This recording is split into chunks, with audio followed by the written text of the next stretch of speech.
United States. I was with some of your representatives, associates they call themselves. I don't know. I assume if they're associates, you're all making the same money. I hope so. They call themselves associates. Sounds nice, right? More and more I see that. But it's good, and they're good, and they're doing a great job, frankly. But they're talking about so much of the product now is made in the USA, whereas in the past it wasn't. It wasn't. But they were talking about 90%, 80 to 90% is made of what you distribute is now made in the USA, and that's taken a long while for us to get it. I started that right from the beginning. It's probably one of the major reasons that I'm here. It's called America First. We want America first. We love the world. We want America first. Today, we're announcing a groundbreaking initiative to replenish and modernize our strategic national stockpile. The cupboards were bare. You've heard me say it a lot. When we came into this administration, those cupboards were bare. I've come to this major medical supply distribution hub because the workers here at Owens and Minor have a critical role in this national effort, and it's a critical role that you fulfilled incredibly well, or I wouldn't be here. I would have found someplace else. And thank you for those beautiful hats. I appreciate it. Thank you. Thank you very much. From the moment this terrible virus reached our shores, each of you has worked relentlessly to get the vital supplies to our healthcare warriors. And they are warriors, aren't they, when you see them going into those hospitals and they're putting the stuff that you deliver, but they're wrapping themselves and the doors are opening and they're going through the doors and they're not even ready to go through those doors. They probably shouldn't. But they can't get there fast enough, and they're running into death just like soldiers run into bullets.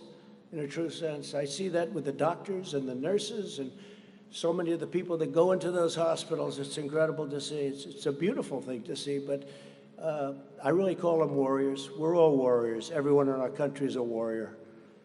We have to be, because of what happened, and it should have never happened. It should have been stopped at the source.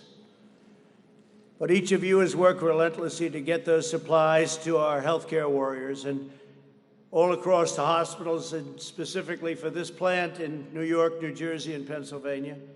As you know, the pandemic has inflicted profound hardship, especially in the areas that you serve.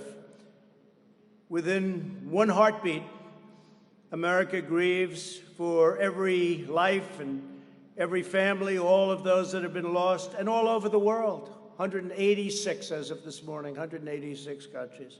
What a horrible shame. And we thank God for the courage of those on the front lines. And you make it possible for them. Just as the men and women of Allentown have done in every generation, I know it well, the workers at this facility have answered the call in America's hour of need. Many of you are working long before dawn, get up and you go to work, and long after midnight. I know your hours. I was talking to your people and your representatives. They say, you wouldn't even, I'm saying, what are the hours? They said, you won't even believe it. I said, but I work those hours too. We all work, we're all working hard. You're driving forklifts, staging pallets, packing, picking, loading, and shipping all sorts of things all over these primarily 3 states. Since February, you have deployed an amazing 1.75 million N95 respirators, and you make them now yourselves. 3.4 million gowns, 80 million gloves, and much more.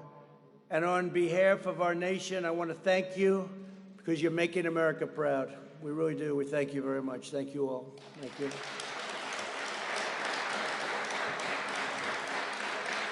I'm grateful to Owens and Minor President Edward Pesicka, along with your Chief Operating Officer, Jeff Jacobs.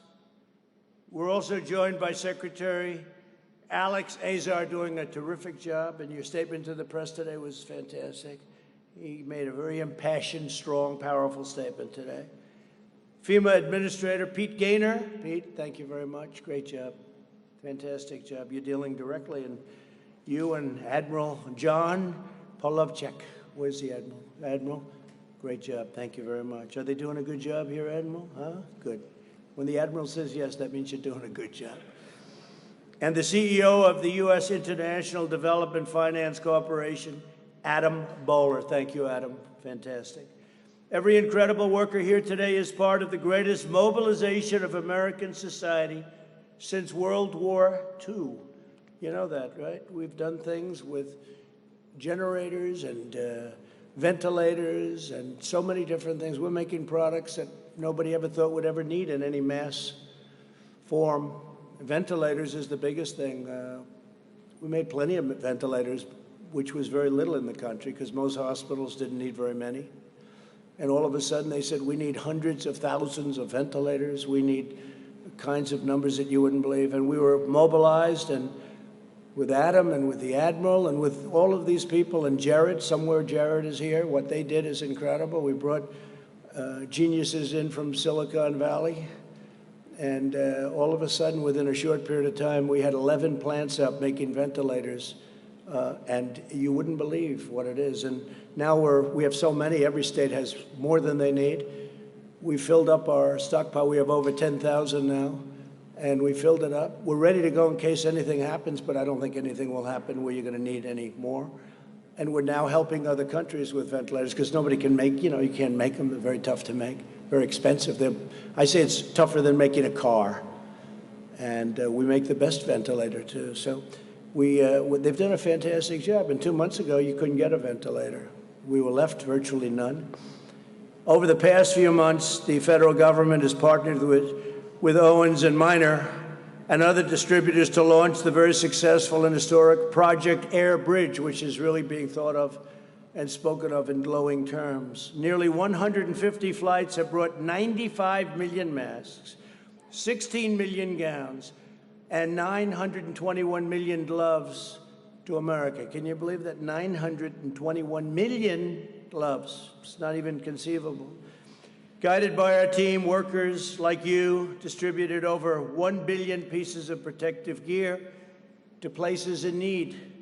A truly remarkable accomplishment. After meeting the immediate demand, we'll be transforming and transitioning from Project Air Bridge to Sealift, where we're using big ships, giant ships. It's less expensive, and they can carry a lot more. And we don't need the speed anymore because we're very stocked up. Now, as our country begins a safe and gradual reopening, we're launching a monumental effort to replenish and rebuild the strategic national stockpile.